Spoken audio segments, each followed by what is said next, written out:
Some supercars, sports cars, and even electrified vehicles took over the Clark International Speedway. But beyond the speed and horsepower, the event delivered an important reminder about responsible driving. Our mobility correspondent, Gie Barroga, takes us trackside.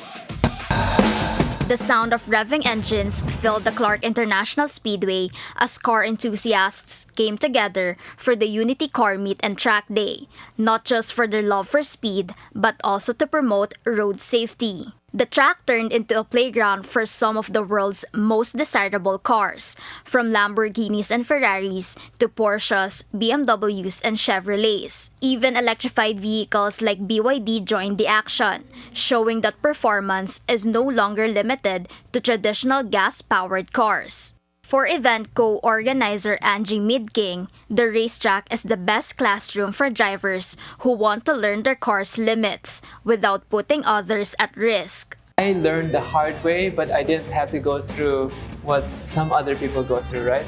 Where you could take someone's life or your own life in the process.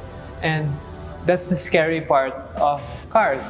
King says her love for cars goes hand in hand with her advocacy for road safety, a message she hopes every driver takes to heart. The event also drew the support of LTO Chief ASEC Marcos Lacanilao, who said track days help encourage a safer driving culture.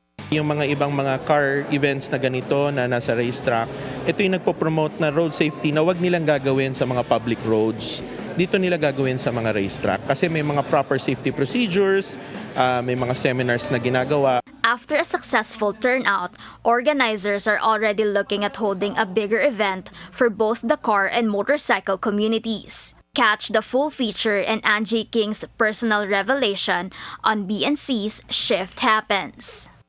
For organizers and their partners, the message is clear.